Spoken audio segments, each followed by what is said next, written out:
Hey, good morning and welcome to Breakthrough Walls. I am Ken Walls and I'm your host. And I have the one and only Phil Sorentino on the show today. So stay with us. We will be right back.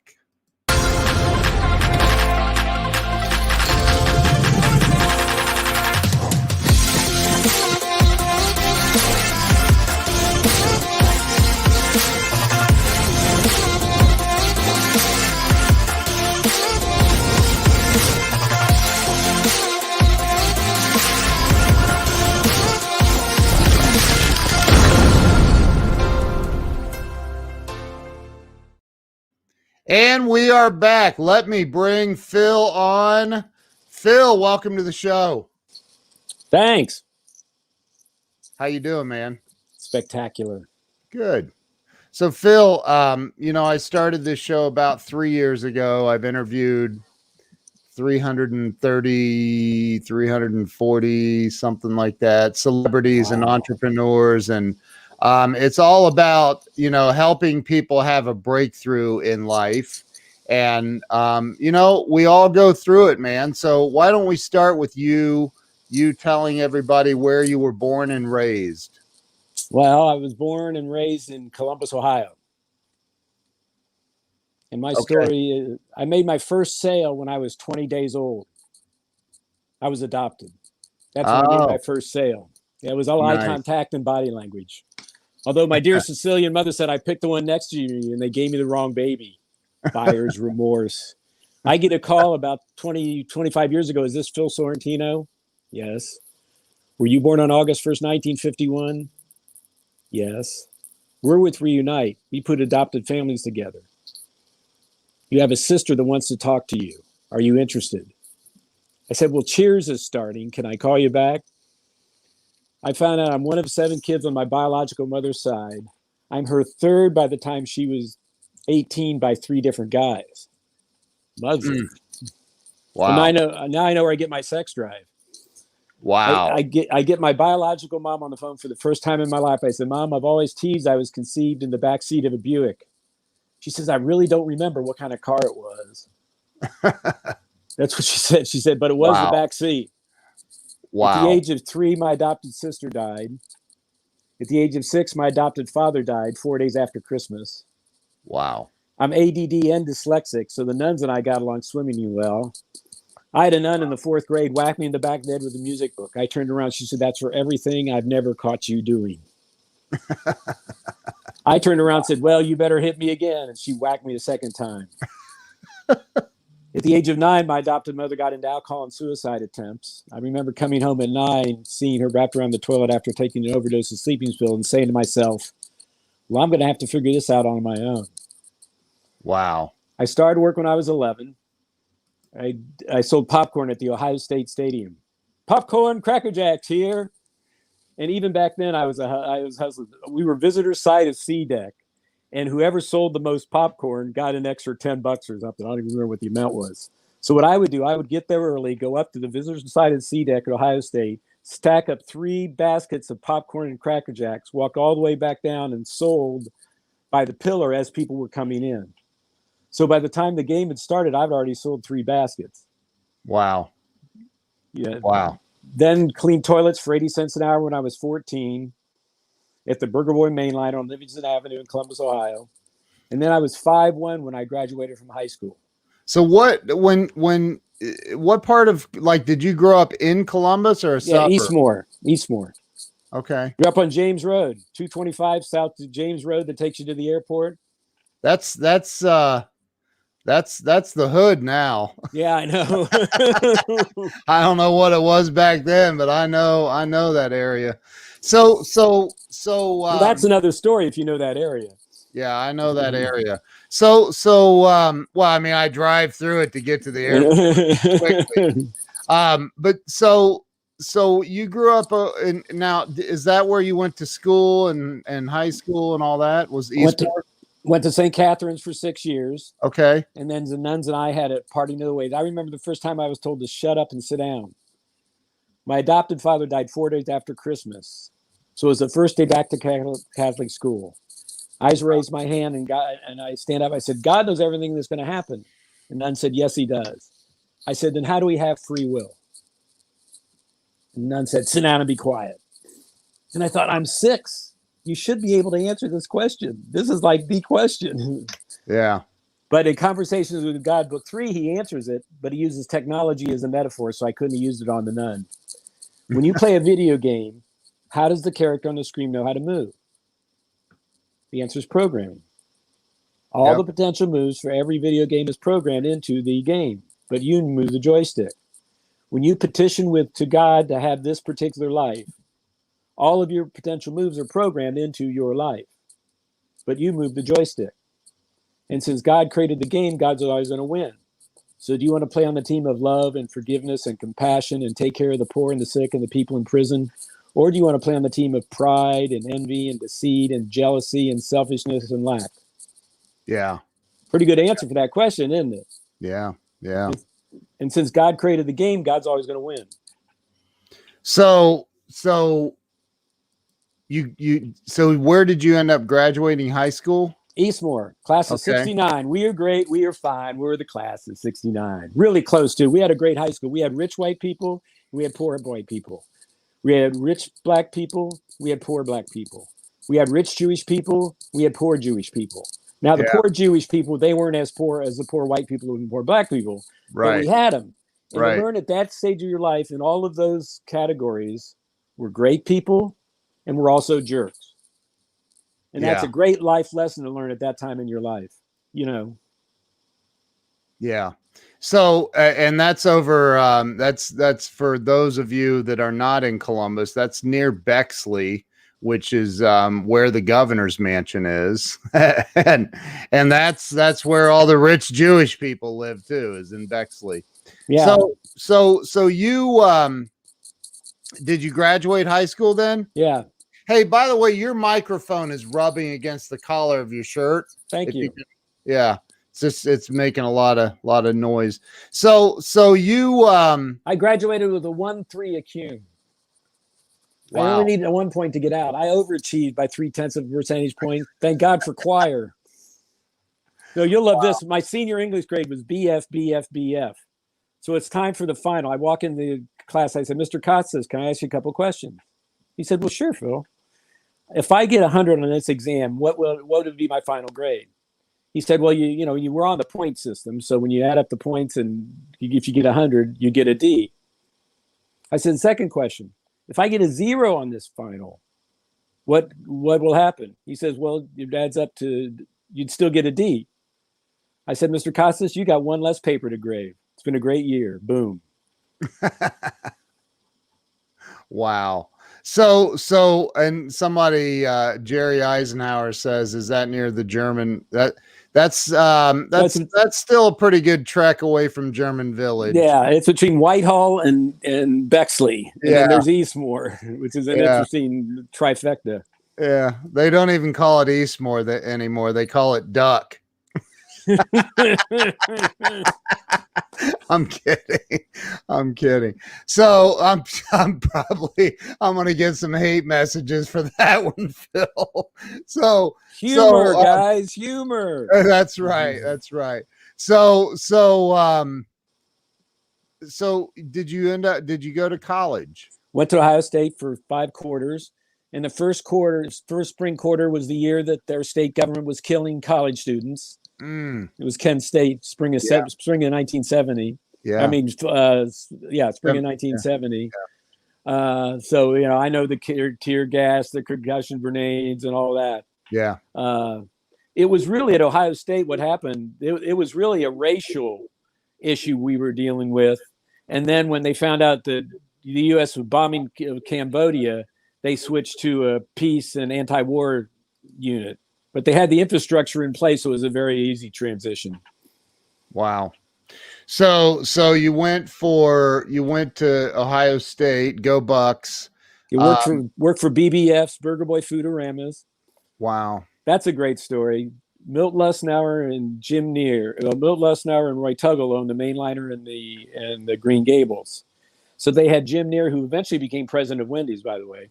They had Jim Neer, 19 years old, go to California and work for this company that they heard about until they got the operations manual. And once he got a hold of the operations manual, he came back to Columbus, Ohio, and started BBF, which eventually sold 49 stores to Borden's. Guess what that company was? White Castle.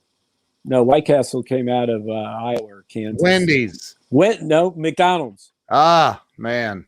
He literally went and worked for McDonald's long enough to grab the operations manager, then come back to Columbus, and they started Burger Boy Foodorama. Wow. Wow. And then I had a chance to go with this company started by this girl with red pigtails. Wendy's. Yeah, but Dave Thomas. Fools rush in where angels fear to tread. Yeah. So I started my own restaurant, Sorrentino's Restaurant, up at Henderson and High. Wow. Okay. I know exactly where that is. Right. We were in that strip live center over there. That's what's that area called? I used to live over there. I can't remember what it's called now. What's that called right there? Not Clintonville. Clintonville. Oh, okay. It's near it's I think it's Clintonville, isn't it, right there? Well, it's there's another term, but before you hit Worthington, and I can't remember what they say for that area in there. Yeah. Well, there's Clintonville, which is like from Henderson and High over to Morse, I think, or somewhere in that area. But yeah. Laura's in Columbus right now. Oh, she's flying. She's in the air. I'm over Columbus right now. She's in Michigan. We don't talk about Michigan down here. But, I traveled with the team when we went up and lost 28-0.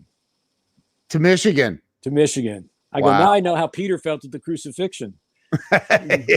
I don't know this jacket. I just stole this jacket.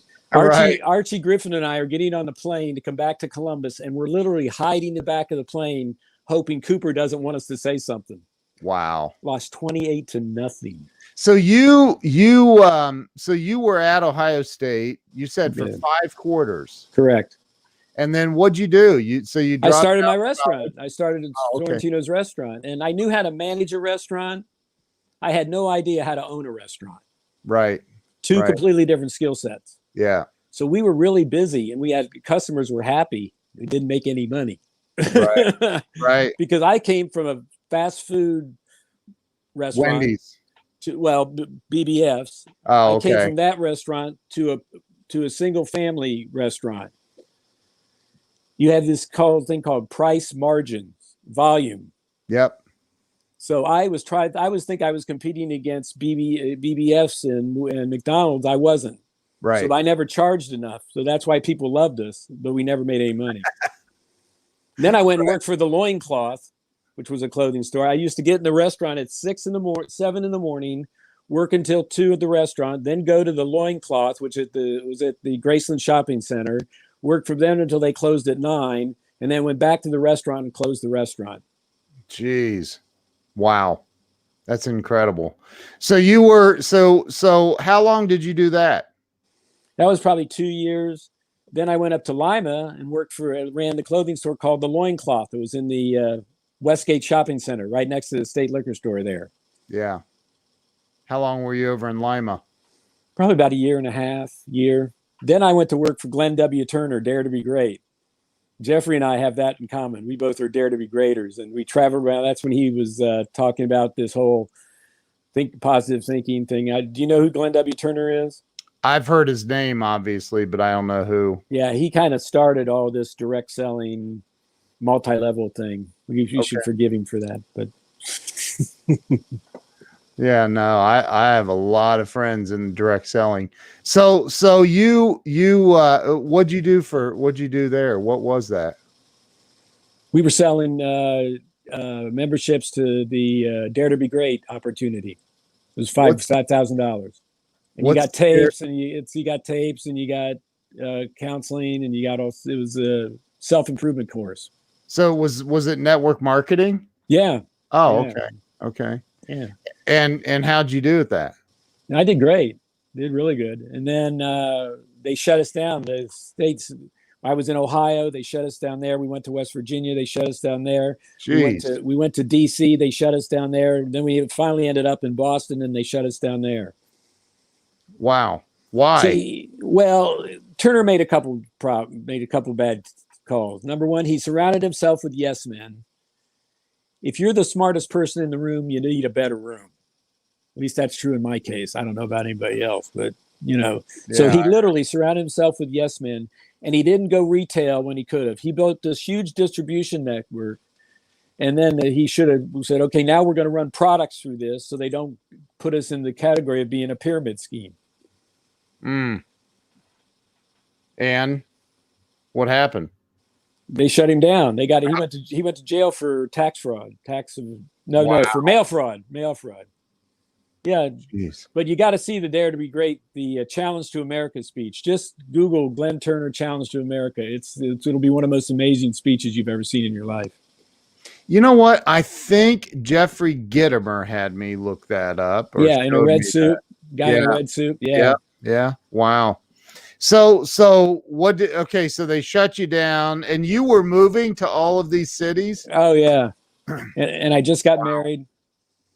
So you're moving around, keep getting shut down.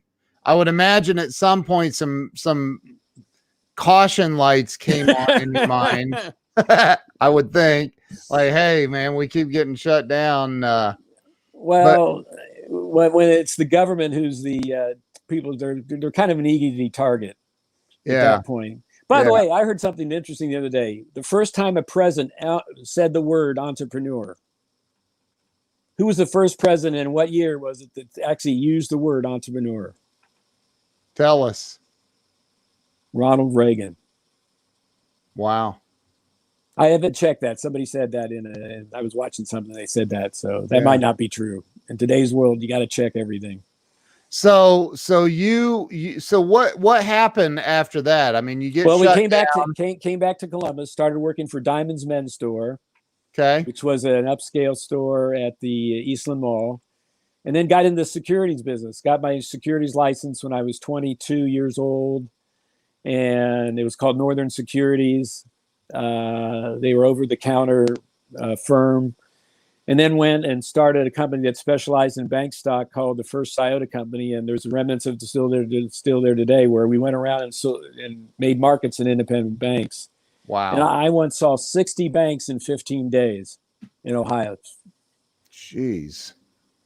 And what did you do for them? Well, first of all, we found stock. See, back then, bank stock wasn't being traded. It's traded out of the drawer of the president. It became available very rarely. So first of all, the president, who do I call to let him have this? And then what do we price it at? Because the last trade could have been 5 years ago. Gotcha. So we would tell the bank president, we're coming in and we will praise your stock. We will set a price. We'll buy it from the customers, and we promise we'll sell it back into your local community. And we put 15% on that. Gotcha. So Waverly, Ohio, lady this was in 1999, had $500,000 worth of bank stock to sell. She gave me 8 names. From those 8 names, I talked to 151 people. Wow. 89 said come out and see them, and 51 bought. So I averaged about $10,000 a sale. That's in and out of the house in 45 minutes with a check and 5 referrals. Wow. Wow. So how long did you do that? Did that until about 82, 83. We started Humor Consultants in 81. Okay. So what I did is the husband and wife, this has to do with breakthroughs. The husband and wife was a kitchen table sale in the evening. Right. So I would have a 6, 7, 8, 9 o'clock appointment. So I wasn't doing anything during the day. I wasn't playing golf. I had to play golf every day, but I wasn't playing at the time. So I went to high schools and spoke for free on what I called living skills. Wow. I said I spoke about sex, drugs, and money, and I knew about 2 of them. Then the president of a bank in Mount Vernon, Ohio, calls me up and says, Phil, I hear you speak. What do you charge? I went, charge? What a great idea. So now you know which one I didn't know about. So I said $25. He said, great. I said, man, I should have said 30. So I was 28 years old, and I got paid $25 to speak for a bank in the basement of the Methodist Church in Mount Vernon, Ohio.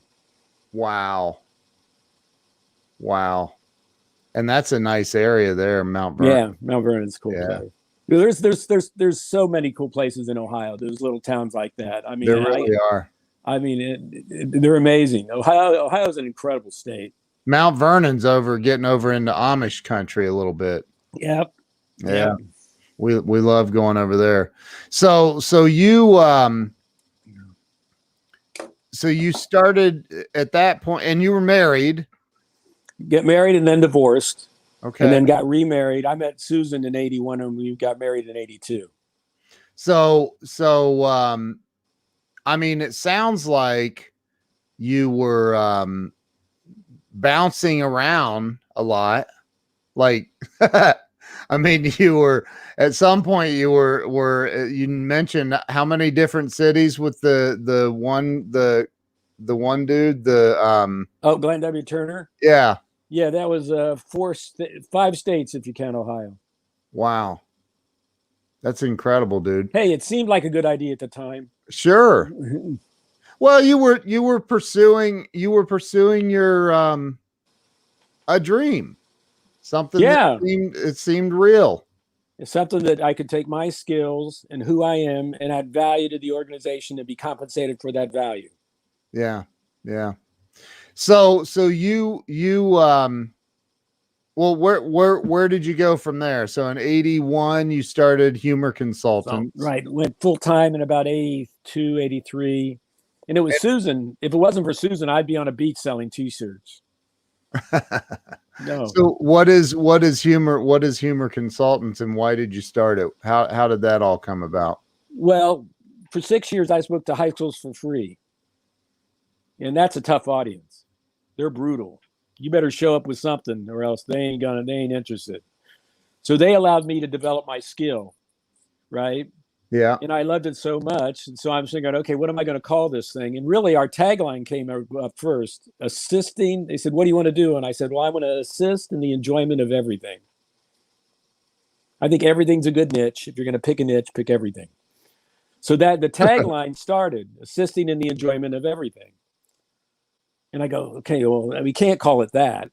So I'm thinking, humor. We'll call it Humor Consultants.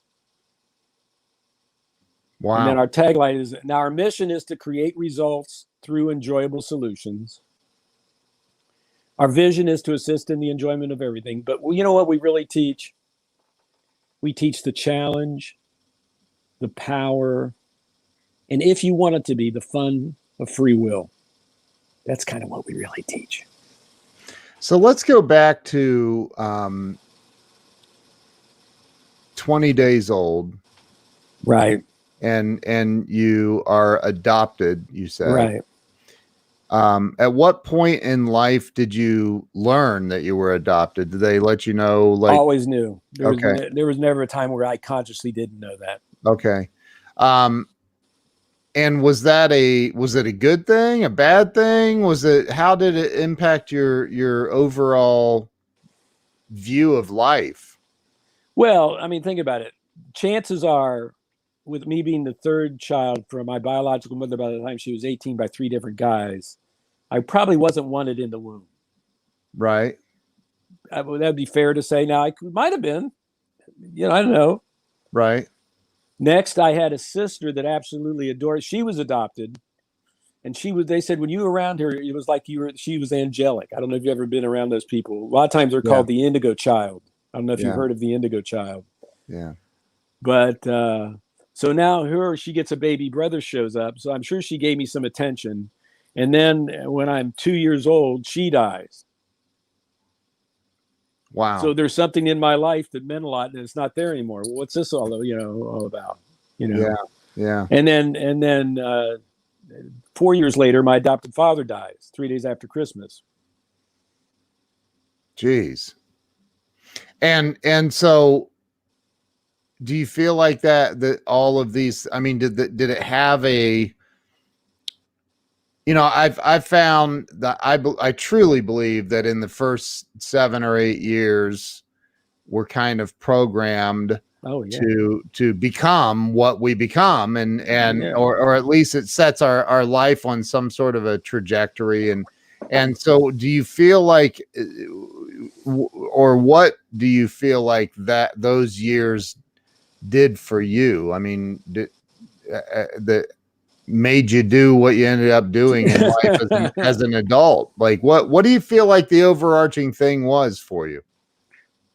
I took responsibility. I had the gift of gab. My adopted father, he was an amazing guy. Do you remember F&R Lazarus the department stores? Of course. My wife was the manager of City Center Mall, the marketing Oh, you're manager. kidding me. For years, yeah. She was there. Well, my adopted father was the Better Women's shoe buyer in the 50s. And on the Wow. third floor, I ran into Mr. Charles one day. I said, Mr. Charles, what does the name Tony Sorrentino mean to you? He goes, best shoe man on the planet. I said, Mr. Charles, he died when I was 6. Wow. He said, Phil, he turned our Better Women's shoe department into $1 million a year department. Wow. $1 million a year in women's shoes in the 50s. He said he was amazing. I said, Mr. Charles, let me tell you what you did after he died. You went to my mom and said, Jeanette, we want to get you a job in our credit department, but we don't want you to leave home until you get that 6-year-old boy off to school and that 5-year-old boy off to school. And we want you to leave home early, so when that 6-year-old boy comes home and that 5-year-old boy comes home, you're there for them. Lazarus knew how to treat their customers, and Lazarus knew how to treat their associates. They sure did, man. They were a Columbus like staple for a long time. Legendary. You know, Mr. Charles is walking the floor and he sees an associate and a customer going in there, and he goes, "What's going on?" He said, "Well, Mr. Charles, this lady wants to bring the shirt back." He went, "So?" "Well, it's got a JCPenney label in it." "So, ma'am, how much did you pay for that? And we'll get you the cash." That was her policy. Yep. Yeah. And they had you're talking at City Center Mall. Yeah, that was Lazarus's policy. Now, whether it was still in place when Federated bought them and City Center, but I sold shoes out at Eastland for Lazarus. Wow. I got a great shoe store. We're at one of my class reunions, and Steve Storr says, "Sorrentino, you're the greatest salesman in the world." I go, "What?" He said, "You are amazing." I said, "What are you talking about?" He says, "You don't even remember this." I go, "Okay, what?" He said, "I came in and bought a pair of Florsheim's from you. I needed dress shoes, and you sold me a pair of Florsheim's." I went, "So?" "Well, then you went and sold me a pair of golf shoes." I said, "So?" "But I didn't play golf." He says, "You convinced me that these shoes were at such a value that you should buy it now, because there will come a day in your life where you will be wanting to play golf and you will be thrilled that you already have your shoes." Wow. So he bought the second pair of shoes, and you'll love this. He said, "Sorrentino, every time I moved, I grabbed that box and I cursed you." That's what he told me. He said, "I grabbed that box." But he says, "Guess what? That day came and you were right. I was glad I had my shoes." Wow. That's awesome, dude. Yeah. So what I was getting to, so my adopted father, when I remember going to Lazarus to see my dad, and he died when I was 6, so there was 4 or 5. The salesman would say, "Uh-oh, here comes the senator." They literally, it must be because I can talk a little bit, they must have been around me enough to realize this guy can talk. So they gave me my nickname when I was 5, the Senator. That's incredible, dude. So you started, I mean, so you've done a lot of different things, and it sounds like it always revolved around sales in some capacity. Yeah. And I don't know that I know anybody else that worked for Lazarus. My wife definitely would remember Lazarus. She hired one year. She hired Santa Claus to skydive into City Center Mall. And I forget what year it was. I don't know if she's watching or not, but yeah, it was it was, and that it's sad that City Center is gone, man. It's crazy. I was there at the opening with Buck Reinhardt. I did a lot of work for Buck Reinhardt when he was in, and Governor Rhodes. Yeah. The best Jim Rhodes story on the planet is Honda. You know the story? I worked at Honda for 3 years, so yeah. Jim Rhodes is reading the Wall Street Journal. And he bought all that land. Well, not yet. So he saw this tiny little piece. No, he saw this tiny little piece in the Wall Street Journal that said Honda is thinking about building a manufacturing plant in the U.S. Yeah. Rhodes gets in a plane, unannounced, no appointment, and shows up. And he says, I'm here from Ohio, from the U.S. I'm the governor of the state. I hear you want to come to this country. I want you to come to my state. Let's meet. Yep. And I ran into Jim Rhodes in the airport, and I asked him, I said, is that true? He said, Phil, it's 100% true. I said, good for you, buddy. I heard he is the one that owned all the land that Honda sits on today. Ask me no questions. Yeah. I'm well, not they already built the testing center. Yep. That was already there. TRC. Yep.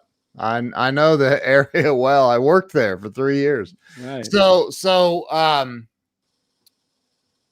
So wow, you've done a lot of things, and was there ever this look, man, here's the deal. This show is about helping people get unstuck in life. I mean, when I my wife is a marketing genius, and so when I said I'm going to start a show, she's like, cool, what are you going to call it? And I said, I don't know, Getting Unstuck.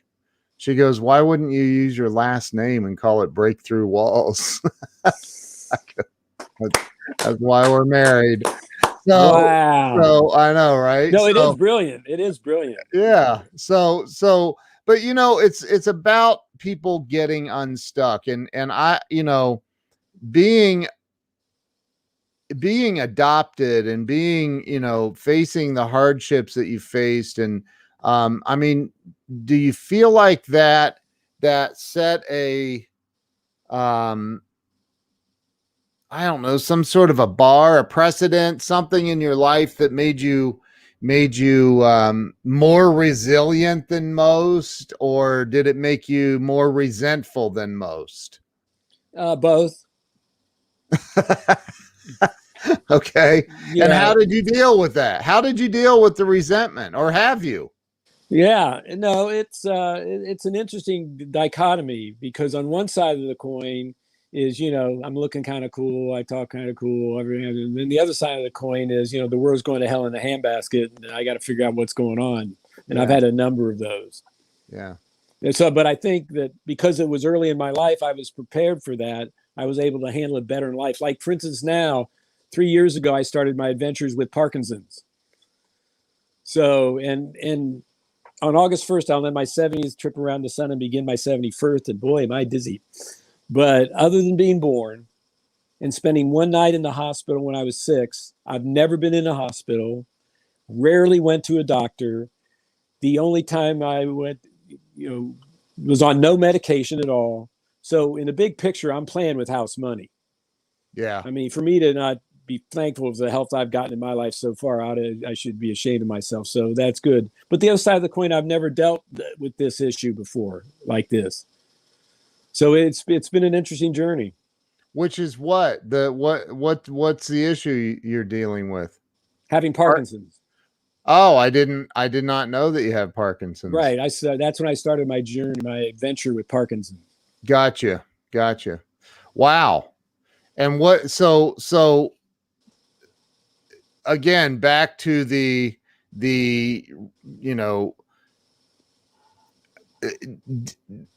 was there some sort of I'm trying to think of how to word this. Did the resentment about being adopted and all of it, did that impact your life in any sort of negative way as an adult? As an adult, I don't know. Because think about it. I'm adopted. Yeah. My adopted father died when I'm young. My adopted sister died when I'm young. Yeah. School wasn't the most pleasant place to be. I had to take reading in summer school every summer. Wow. Because of my dyslexic and ADD. Wow. And ADD, it's not a deficit. It's not a disorder. Right. We're hunter-gatherers in a farmer's world. Right. So we become entrepreneurs, salesmen, criminals, lawyers, policemen, firemen, race car drivers. We like the rush. We like the action. And then there's the type B. We become agrarian. Plant in the spring, maintain in the summer, harvest in the fall, resist and we're going. So we got to pull the pigtail of the girl in front of us to bring the serotonin levels back in the. Yeah. So it's interesting. And the type B left brainers, the people that stayed in the village, said, I hope those hunter and gatherers are successful because I'm in going out there. So we've really mislabeled it. Wow. So I'm trying to think where we left. Oh, you had just here, Susan. Thank you, Susan. That's classic. That's right. It's called classic. Creating diversions with humor. So with this, so you found out at 70 years old that you had, what were the signs of Parkinson's that you started having that you thought, man, I need to go get checked out? Yeah, some tremors, had more brain fog than usual. You lose your sense of smell. But the first thing they tell you is everybody's different. Yeah. What's that mean? To me, that means we're making this up as we go along. Everybody's different. Okay, so your guessing is as good as mine. Right. So yeah. So it's been interesting. What are some of the things that are going on with it? I mean, you seem to be doing great. Well, first of all, my face is sadder. You have a sadder face. It's part of the condition. I think it's sadder than what it normally is, and I can bring it back from time to time. But it's sad. If you watch Michael J. Fox, he was diagnosed when he was 29. Wow. I know. Wow. I did not know that. I knew he had it, but I didn't know it was 29.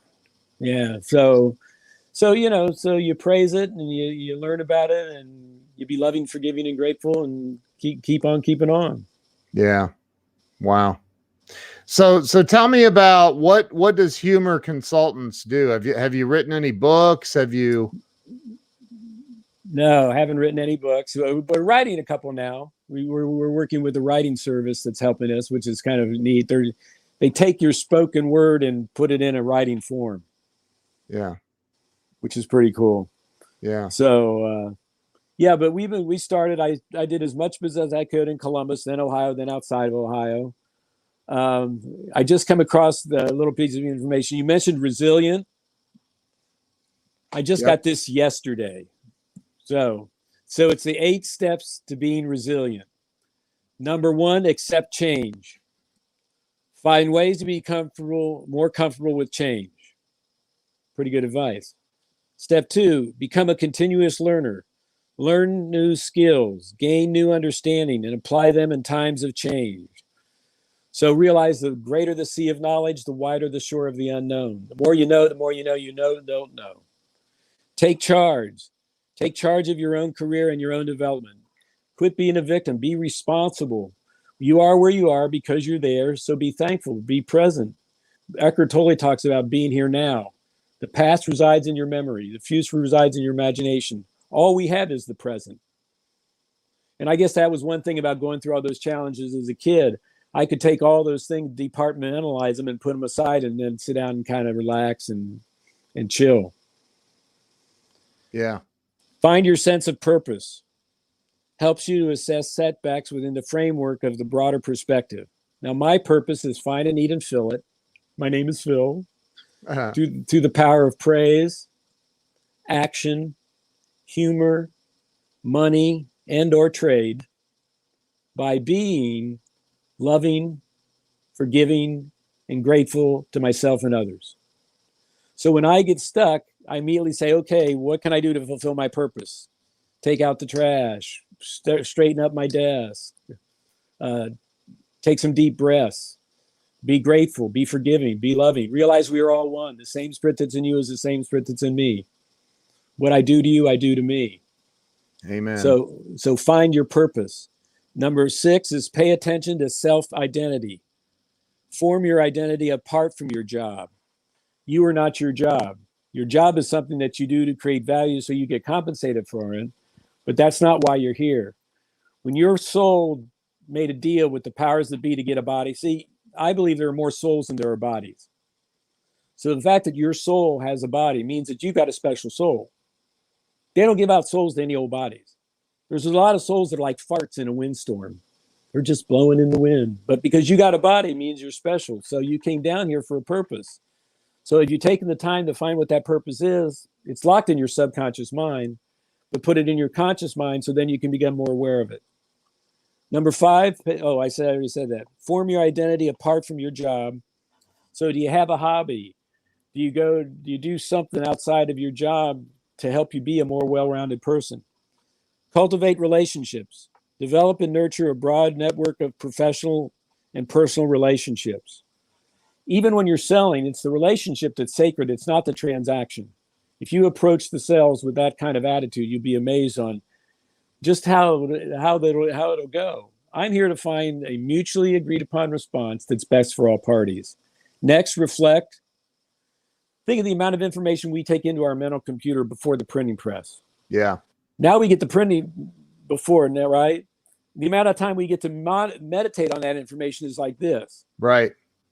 We've flipped it. The type of information we can put in here is like this is how much we meditate, and this is how much we're trying to process. Right. Right. I agree.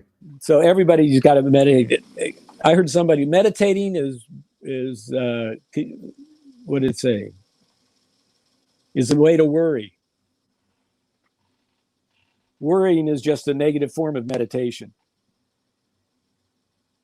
I've meditated every day of my life for the last 17 and a half years. Wow. Every day. It's the first thing I do every morning. So what do you get from that? A lot of clarity, guidance, and peace. Ernest says, what would Phil tell people to get unstuck? I'd sit him down and say, why do you think you're here? What do you like doing? Here's something that I'd have him do. Are you familiar with Marcus Buckingham? Say that again. Marcus Buckingham. No. Marcus Buckingham wrote Strength Finders, and now he did a book called Standout, where you take this assessment, it analyzes your strengths, and then based on your strengths, it says what role you should be in to leverage your strengths. Gotcha. I use football as an example. Let's say what Strength Finders gives you, you're a big guy, you got big hands, and you're fast. Yeah. All right, where do I put you to stand out? Well, tight end would be probably the good answer in that case. Yeah. So that's what this standout assessment does, and it's free. So you go to marcusbuckingham.com, do the assessment, then I'd sit down with you and go over the assessment with you. And the good thing about the assessment, for everybody that's ever taken it, it makes you feel good about you. You know, I think with, you know, one of the questions I always ask people is, you know, what do you think keeps people from experiencing real success? And I do mean financial success, but I also mean happiness, joy, freedom. What do you think the number one thing is that holds people? And the number one answer is always fear. So you have to do better than that. What do you think holds people back from experiencing true financial freedom and joy and happiness in life? Mindset. By the way, fear, are you familiar with the movie Defending Your Life? Nope. Albert Brooks and Meryl Streep. And they both get killed at the beginning of the movie, and they go to Judgment City. They get signed an attorney, and they look at the videotapes of your lives to determine whether you get to say or go on to the next one. And there's only one reason why we're living on this planet at this particular time in the time continuum. You want to guess what it is? This is based on the movie, of course. What is it? Fear. If you learn how to deal with fear, you get to go try something else. But if you don't, you have to keep coming back down to here until you figure that deal out. It's a great little movie. But mindset, I'd say, what's your mindset? What have you chosen every day to come to the table and bring? You know, 2020 presented a lot of challenges for planet Earth. I wish I could say it was just one area, but it was the entire planet had a lot of issues. And you know, a friend of mine runs the suicide hotline for the state for Ohio, and reached out to me and said, "Man, our phones. This is mid 2020. Our phones have never been this busy." And so a lot of people, I mean, the suicide rates went through the freaking roof, man. For someone who is in that place where their electric's being shut off tomorrow, their car was repoed, they can't buy food, they can't figure it out. They See, been there. Okay. Right. But they're getting ready to pull the trigger, and they don't know what way to turn, but they make that one last phone call to you and say, "Man, I'm losing everything, and I don't see a point in moving on." What do you say to them to bring them into the reality that it's temporary, like it's just temporary? I'd say, great. And then you'd say, great. I'd say, yeah, great. I hope you've hit your bottom. He goes, what are you talking about? Because, I hope this is your bottom. What do you mean? Why I know this conversation is I had it with a friend of mine that was on a bridge. And instead of having a gun, he was on the bridge. So I have to come up with a new metaphor because it doesn't work with a gun. Right. But let me do the bridge and we'll go from there. We'll work on that. We'll spitball it. So he says, I'm on the bridge and I'm ready to jump. I said, great. He said, great. Why would you say great? I said, you're pretty at your bottom right now. I said, Phil, I'm at the lowest I've ever been. I said, great. Are you on your meds? He went, well, not really. I said, there's your problem. You're not on your medication. But other than that, we'll just put that aside. You're just not thinking right. He goes, yeah, what do you mean? I says, where your staff is aware of your condition and understands it and is willing to still be with you because of the leadership you give. You've got a wife that loves you. You've got a 5-year-old son that I think is one of the neatest carbon-based life forms on the planet. So you're just not seeing the world the way it is. Right. So this could be your bottom. Now I want you to look down there. See way down there? See the concrete? Now that could be your bottom too. You got to raise your bottom. So that was my message, raise the bottom. You got to raise your bottom. You want your bottom to be here, climb back over the railing and let's keep going on. Or, and that'll be your bottom. Wow. So when you were thinking about coming on this show, yeah, what was the message that you hoped to leave the audience with today? That we are all one. And practice unconditional love. That means love with no condition. Practice unconditional love. Practice total gratitude.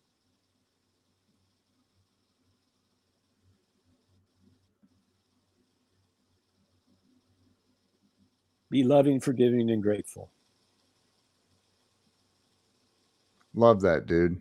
Yeah, we live better than 95% of the kings that have ever lived on this planet. Access to food, access to clothing, access to transportation, access to information, access to sanitation. So you got that gun to your head. You look at all the blessings you got around you. You live better right now than 95% of the kings that have ever lived on this planet. And you're going to blow your brains out? I don't think you're thinking right, do you? That doesn't make any sense to me. Yeah. Oh, that also came to me. I agree with you, man. I agree. I got a fun one. Jesus selling in the garden. What is it? Jesus selling in the garden. What is that? It's my interpretation of Jesus trying to talk his dad out of doing this thing the next day. You ready? Yeah. Hey, Dad, how you doing? Yeah, I know we have this thing going tomorrow, but do you have a minute? This miracle stuff. We got blind people seeing. We got lame people laughing. Well, we got lame people walking. Lazarus' family, they are thrilled. Let me ask you a question. Let's say let me hang out here, I don't know, a couple more years. because a year is a day in your eyes. So I'm really asking you through a couple of days. And through your love, your light, your truth will heal 10 people every morning, 10 people every afternoon, 20 people a day, 6 days a week, 2 years. You do the math. Think how many people will be spreading your love, your light, your truth. If you can give me this, if you can give me some numbers, it says it must be in the spring. It's going to represent a new beginning. All right. So he leaves and he finds him sleeping. So his first shot was 2 years, and he said the time. Oh, God goes, the time is now. And the next shot is, I just blanked out on him. You what? That's cool. Yeah, I just blanked out on him. It's on my website. That is weird. What is your website address so I can put it up on the screen? Humorconsultants.com. Humorconsultants.com. And that's where is all of your social media listed there? Is that where right? People... Yeah, if they go to media, they can see me, Art Linkletter, and Wayne Dyer together. Wayne Dyer is my favorite teacher. What a great guy he was. Amazing. Yeah. I got a great. Yeah, he was incredible. There is a spiritual solution to every problem. Yeah. Wayne Dyer, there's I mean, you change the way you look at things, the things you look at change. It's true, man. So true. Completely shifted my entire life studying him. Yeah, he was amazing. Well, Linkletter's story is I would pick him up at the airport and bring him around there and just chauffeur him around Columbus, Ohio. Yeah. He says, Phil, when Disney finished Disneyland, he was out of money, but he needed a spokesperson. And Linkletter, he's like the Oprah of our generation. So Disney goes to Linkletter. He says, I've got no money for you, but here's what I'll let you do. I'll let you own the concessions on the park for all cameras and film. Yeah. So Linkletter took his contract, walked over to Kodak and says, Kodak, would you like to be my suppliers? And that's how it all got together. And Linkletter, every time he bought camera and film, Linkletter for, I don't know how long the contract was, Linkletter got his cut. It's crazy, man. It's a win-win. I think that people, do you agree people give up too easily? It's easy to quit. It is. Yeah. But it's tough to start over. Oh, trust me. Well, when we moved here down from Columbus 7 years ago to take care of Susan's mother, I was starting over for me. Where are you? Fort Lauderdale. Fort Lauderdale. It's the weather's miserable there, isn't it? The weather tells me what kind of clothes to put on and how long it's going to take me to get someplace. Right. That's about it. There's nothing I can do about it. So, okay, what do I have to wear? And is it going to take me longer to get someplace than I thought? So I need to leave a little earlier. We have about a foot of snow laying on the ground right now here in Ohio, man. So I guarantee it's a little warmer there. So when I'm with Wayne Dyer on that, what does Wayne Dyer say when that happens? I don't know. Grab your snow shovel. He went out and shoveled the snow for money, and so did I. I did it too as a kid, man. Sure, yeah. To me, when it's so, that's money in the pocket. Hey, there's my wife. She's on here. Oh, great. Hi, wife. She's the one that she was the marketing director for City Center Mall for, I don't even know how long, but she was there. She was there back when Lazarus was in the building. Wow. And Diamond's men's store was there. I don't know if she remembers Diamonds or not. Sure. She knew every store in that place. Yeah, I would say so. Yeah. So, yeah, man. So, dude, this has been incredible. Oh, she was the marketing director for 4 years there. Like I said, she hired Santa Claus to skydive into the mall or something. Yeah, there was 150 stores. She knows everything about them. Wow. Her and I were at a client's office in downtown, and they were right there next to City Center, and we're in the conference room waiting on these attorneys to walk in, and we're looking out, and it's just a big park for homeless people now. And yeah. She said, I remember her looking at it going, that breaks my heart. Breaks my heart. Yeah. It's terrible. I'm saying it might not get any better in the near future. We need as much positivity and love and cooperation than we've ever needed on the planet. It's really a time of, all right, everybody, get your act together. Amen. It's game time. It is game time, man. It's game time. But you're not going to stop God's plans. No, nothing can. Nothing can.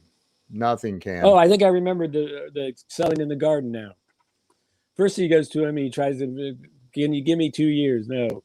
So he goes back, says, finds him sleep. He says, I got it. He says, how about this, God, the fall? Everything's dying in the fall anyway. And you and I know the boys, they don't get it. They think this is going to be a victory of flesh, of stabbing and killing. You and I know this is a victory of spirit. This has nothing to do with the flesh. So if you give me the summer, I think I can turn him. It must be in the spring. It's going to represent a new beginning. Okay. So he leaves and he finds him sleeping. So he comes back for his last shot. Pops, I got it. Monday. Nobody likes Monday. Can I have the weekend? I'm going to call it Good Friday. Oh, Dad, you've thought of everything. Thy will be done. Wow. And isn't that how we go to God? The same way? Yep. And God says, it's all, why don't you go with my plan? Why don't you be loving, forgiving, and grateful and see what happens there? Have faith. Step out. I always like to ask preachers, why do we have nothing written by Jesus? Why? I never even thought of that. Why is that? Good question, isn't it? It is. What's the answer? I get like, he was the word. Okay. He had other people do it for him. All right. He couldn't write. Yeah, right. He's God incarnate and he can't write. I don't think so. My answer is your path is different than my path. Your wife's path is different than my wife's path. So Jesus consciously didn't want to write something down, because if he did, we go, Ken, we know Jesus wrote this. You have to do this. You don't have a choice. He wrote it. So it all comes down to free will and faith. And if you knew exactly what the deal was, you wouldn't need faith. I dare you to say that to a nun. You get smacked in the back of the head with a book again. That talk about a sad situation. You're a boy in Catholic school. You have these feelings for other boys. They tell you it's not good. So you become a priest because that's the only thing that you could think of. And you'll deny yourself of you acting out. No, and think about that. That's exactly what happened. And the nun's the same way. Wow. Well, dude, I genuinely appreciate you coming on and sharing. I hope that I do okay. Was this all right? Or? You did great. You did great. I appreciate you being so transparent and sharing your story, man. A lot of great comments. You'll have to go back and read through the comments. But Phil, thank you so much. I'm going to end the live stream now. Thank you. Everybody go to humorconsultants.com and follow Phil on all of his social media. And we will see you guys all next week. Phil, thank you. Stay with me for a second. I'm going to end this, though. Thank you.